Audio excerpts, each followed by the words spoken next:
Hello student, welcome to illogical coaching. आज हम लोग पढ़ने वाले डिफरेंशिएशन। लेकिन डिफरेंशिएशन को समझने के लिए सबसे प्राइमरी चीज ये है कि हम लोग डिफरेंशिएशन पढ़ क्यों रहे हैं। तो डिफरेंशिएशन पढ़ने के लिए एक बेसिक सा वन ऑफ द एग्जांपल मैं बोलूंगी। तो अगर हम लोगों को किसी की स्पीड कैलकुलेट करनी हो, ठीक है, तो स्पीड कैलकुलेट करने के लिए हम लोगों को क्या चाहिए होता है? डिस्टेंस। मतलब अगर एक ऑब्जेक्ट, सपोज एक ह्यूमन लिया हम लोगों ने, वो यहाँ से यहाँ यहाँ चला जाता है, मतलब ये पोजीशन से दूसरी पोजीशन पर आ जाता है, तब वो डिस्प्लेसमेंट होता है। मतलब ये पोजीशन से यहाँ तक आ रहा है, तो ये क्या हुआ? डिस्प्लेसमेंट हुआ।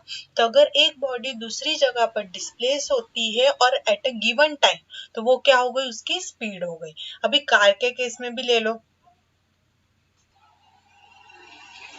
हाँ, तो अगर हम लोग स्पीड की बात करें, कार अगर हम लोगों ने कंसीडर की, और अगर कार की स्पीड की हम लोग अगर बात करें, तो स्पीड ऑफ कार क्या होती है? अगर ऑब्जेक्ट ले लिया, चलो मैं कार ड्रॉ करके आप लोगों को बताती हूँ। ठीक है, तो इस तरीके से कुछ कार होगी। ठीक है, अभी ये कार मतलब ड्राइव करके यहाँ इस पोजीशन, सेकंड पोजीशन, इस पोजीशन पे पहुंची। ये है सेकंड पोजीशन, इस पोजीशन पे पहुंची, यानी इसने, कार ने अपने आप को डिस्प्लेस किया। यानी क्या? यहाँ से यहाँ तक सपोज 5 किलोमीटर होता है, और कितने मिनट में हो रहा है, तो वो क्या हो गई? स्पीड हो गई। मतलब 5 किलोमीटर विथ रिस्पेक्ट टू, मतलब ये distance covered with respect to time is nothing but what? average speed, and that is a best example of differentiation. मतलब आप लोग जनरली डिफरेंशिएशन को देखते होगे, तब आप लोगों को क्या पता चलता होगा? Sorry for the inconvenience, actually मेरी बैटरी लैपटॉप की डिस्चार्ज हो गई थी, इसीलिए प्लग इन किया अभी। तो उसकी वजह से क्या होता है कि डिफरेंशिएशन का जो बेस्ट एग्जांपल है वो क्या है? ये कार के लिए ही इस्तेमाल होता है। मतलब आप लोग जनरली देखते होंगे dy by dx। So you people been thinking that, आप लोग सोच रहे होगे स्टूडेंट या फिर जनरली, कि इसका क्या है? तो भाई यहाँ पर तो टाइम भी नहीं है, तो एक्स और वाई क्या है? वेरिएबल है। हम लोग मतलब उसके लिए हम लोग रिप्लेसमेंट कर दिए हम लोगों ने, तो हम लोगों को क्या मिल जाएगा? मतलब एक्स को डिस्टेंस से और वाई को विथ रिस्पेक्ट टू टाइम से। तो अगर कर दिया तो हम लोगों को क्या मिलेगी? स्पीड मिल जाएगी। तो इसीलिए हम लोगों को डिफरेंशिएशन पढ़ना जरूरी है। और डिफरेंशिएशन एक्चुअली क्या है? Derivative, the process of finding derivative is nothing but differentiation. Differentiation और डेरिवेटिव में क्या है फर्क है? डिफरेंशिएशन जो है ना, वो एक प्रोसेस है डेरिवेटिव फाइंड करने की, तो उसको हम लोग क्या बोलेंगे? डिफरेंशिएशन। तो वो भी हम लोग एक पॉइंट नोट डाउन कर लेते हैं। सी सी wait for a while.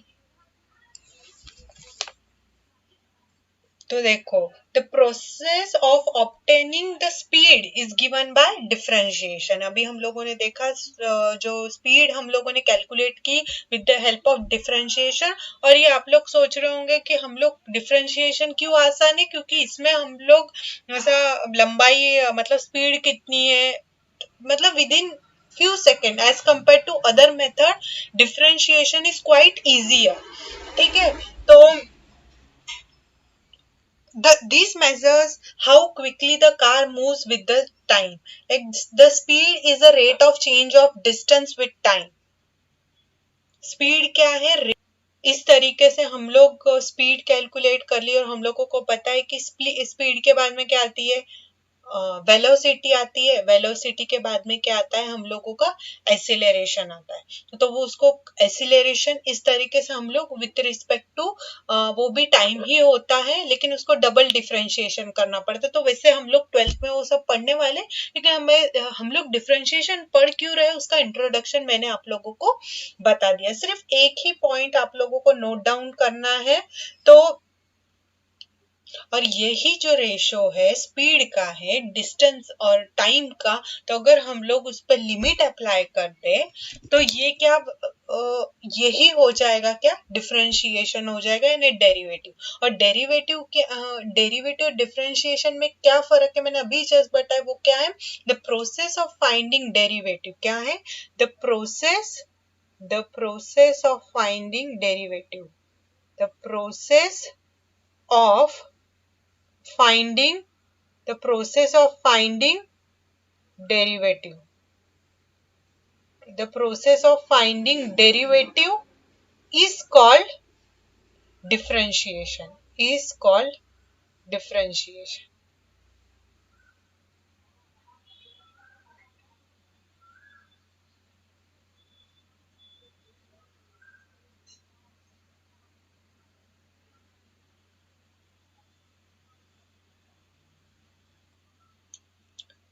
Now we will move towards definition of derivative, so called as differentiability.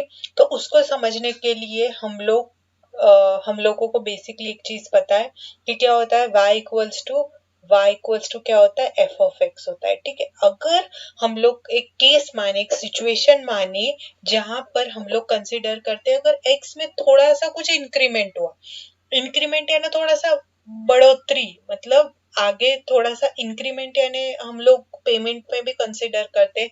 Increment यानी अगर उसकी 10,000 तनख्वाह है और उसमें 1000 का इंक्रीमेंट है, सैलरी में 1000 ऐड हो गए, करेक्ट है।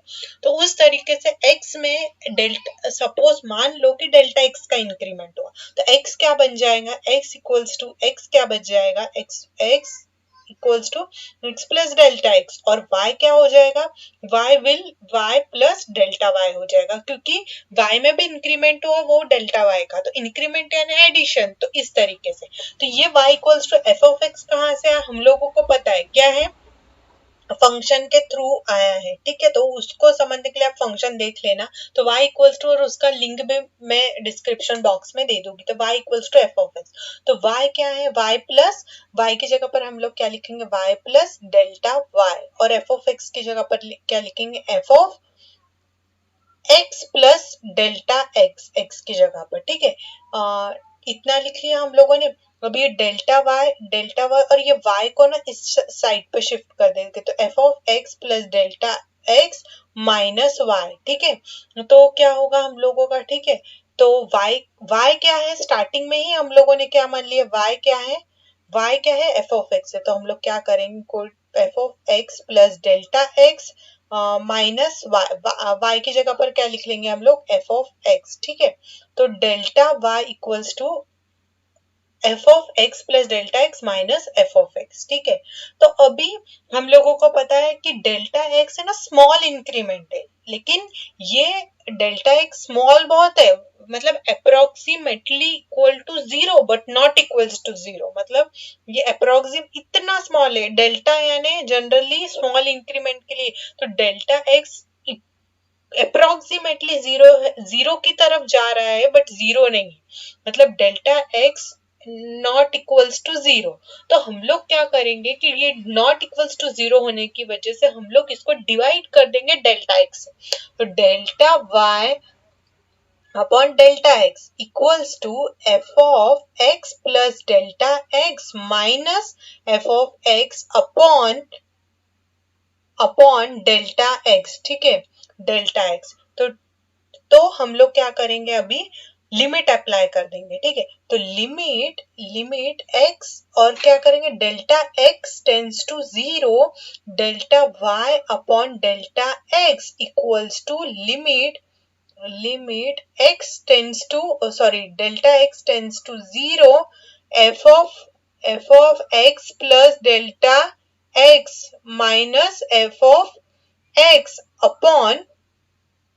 Upon delta X. ठीक है, लेकिन एक सिंप्लिसिटी के तौर पर हम लोग क्या करेंगे, हम लोग की डेल्टा एक्स को ना किससे रिप्लेस कर देंगे, एच से रिप्लेस कर देंगे। ठीक है, फॉर डिफरेंशिएशन फाइंड करने के लिए, तो यही क्या हो गई, डेफिनेशन ऑफ डिफरेंशिएशन हो गई।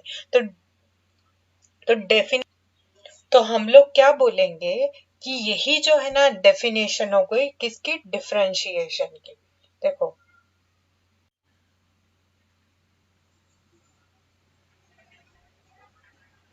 तो यही हो गई डेफिनेशन ऑफ डिफरेंशिएशन। तो उसको हम लोग प्रॉपर मैथमेटिकल वे में कैसे लिखेंगे?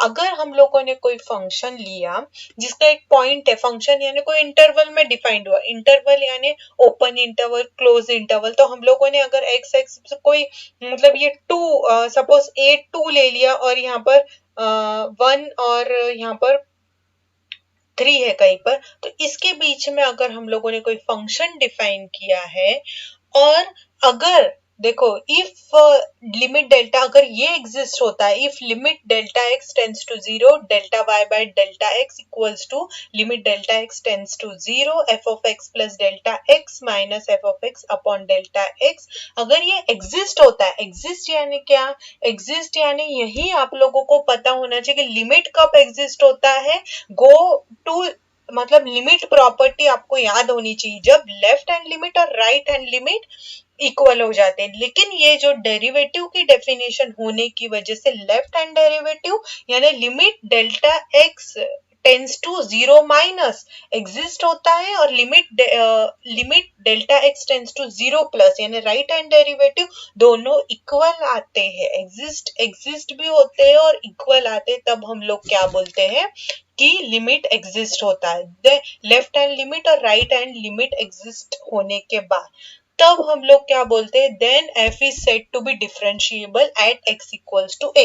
पहले हम लोग वो फंक्शन लेंगे, वो फंक्शन क्या होना चाहिए, डिफरेंशिएबल होने के लिए लिमिट एग्जिस्ट होना चाहिए। लिमिट एग्जिस्ट होने के लिए हम लोगों को लेफ्ट हैंड डेरिवेटिव और राइट हैंड डेरिवेटिव इंट्रोड्यूस इसीलिए किया है क्योंकि ये डेरिवेटिव की डेफिनेशन होने की वजह से, बट कंसेप्ट तो लिमिट का ही लग रहा है, ठीक है। लिमिट और फंक्शन क्लियर होने चाहिए तब आप डेरिवेटिव को समझ पाएंगे और डेरिवेटिव को समझ पाएंगे, इसीलिए आप डिफरेंशिएबिलिटी को समझ पाएंगे। बिकॉज इनडायरेक्टली हम लोग क्या बोलते हैं, the process of finding derivative is nothing but what, differentiability. लेकिन for some sake of a point हम लोग डेल्टा एक्स जो है उसको क्या कंसीडर कर लेंगे, एच कंसीडर कर लेंगे। तो limit H tends to zero, ठीक है। अभी मैं थोड़ा ये जूम कर देती हूँ, ये लिमिट ये डेल्टा एक्स जो है ना उसको एच मान लेंगे, for consider delta X to be equals to H, तो उससे क्या होगा, सिंपली से H tends to zero F of A plus H minus F of H upon H. ये एग्जिस्ट हुआ तब हम लोग बोलेंगे कि f is said to be differentiable at x equals to a। और उसके साथ साथ हम लोगों को एक और इनोवेशन हम लोगों ने क्या कर लिया है कि डेल्टा x जब अप्रोच करेगा जीरो को, टेंस टू यानी क्या उस जीरो की तरफ जाएगा, तो delta y upon delta x क्या कन्वर्ट हो जाएगा, dy बाय dx। वो क्या कन्वर्ट हो जाएगा, इसको क्या बोलेंगे हम लोग, dy बाय dx। और dy बाय dx यानी क्या, f डैश x, और f डैश x यानी क्या, डेरिवेटिव। ये क्या बोलेंगे, डेरिवेटिव। और जब इसकी जो प्रोसेस होंगी कोई भी फंक्शन के, फंक्शन यानी क्या, पॉलिनोमियल होगा, जितने भी हम लोगों ने फंक्शन चैप्टर में फंक्शन पढ़े, पॉलिनोमियल, एक्सपोनेंशियल, ट्रिग्नोमेट्रिक, सिग्नम, जो बाकी भी रेस्ट ऑफ द फंक्शन हम लोगों ने पढ़े हैं, तो वो डेरिवेटिव उस फंक्शन का जब फाइंड करते वक्त हम लोग क्या लिखेंगे, f डैश x लिखेंगे। तो इस तरीके से हम लोगों ने डेफिनेशन ऑफ डिफरेंशिएबिलिटी क्लियर किया। तो क्या है, अगर फंक्शन हम लोगों ने डिफाइन किया कोई भी इंटरवल पर और अगर ये डेफिनेशन सेटिस्फाई होती है, डेफिनेशन यानी कि लिमिट एग्जिस्ट होता है, लिमिट एग्जिस्ट कब होगा, left hand derivative right hand derivative exist हुए बाद, तब हम लोग बोलेंगे f is said to be differentiable at x equals to a।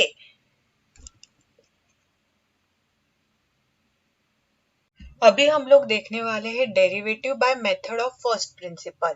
तो ये डेरिवेटिव हम लोग कैसे फाइंड करेंगे, सिर्फ इसको एक हम लोगों ने वो जो डेरिवेटिव फाइंड किया था, limit delta X tends to zero F of A plus delta X minus F of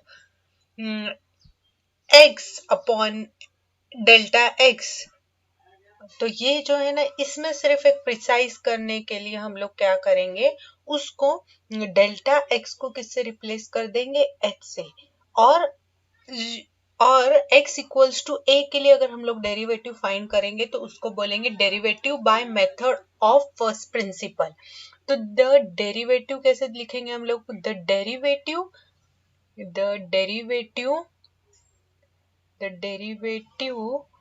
of y equals to f of x with respect to x at x equals to a, क्या at x equals to a by method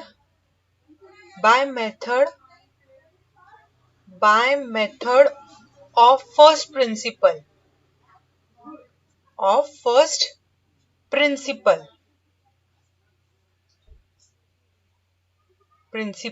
is given by ठीक है। तो इसको कैसे दिया जाता है? f dash a, क्यों? क्योंकि हम लोग f डैश a से जहां पर x था ना, जो हम लोगों ने किसकी डेफिनेशन ऑफ डेरिवेटिव की जो डेफिनेशन देखी थी, वहां पे x की जगह पर क्या लिखना है? a लिखना है। और h तो हम लोगों को ऑलरेडी हम लोगों ने डेल्टा x की जगह पर क्या लिया है? h ले लिया है। तो which is equals to limit h tends to 0 f of a plus h minus f of a upon h equals to, यही क्या है? डेरिवेटिव है। और डेरिवेटिव किससे दिया जाता है? dy बाई dx, ठीक है, dy बाई dx। और इसको at x equals to a है, a यानी कि एक स्पेसिफिक पॉइंट, और वो फंक्शन उस इंटरवल में डिफाइंड है और ओपन इंटरवल में डिफाइंड हुआ है। तब हम लोग क्या बोलेंगे? dy by dx। क्यों ये dy बाई dx हो रहा है? क्योंकि delta y upon delta x, जब डेल्टा x अप्रोच टू 0 होगा तो ये dy बाई dx होगा, और एट अ पर्टिकुलर पॉइंट यानी x इक्वल्स टू a की बात करेंगे हम लोग तो f डैश a हो जाएगा। तो इस तरीके से हम लोग जो आगे अभी हम लोग देखेंगे कि derivative of some standard function, इस तरीके से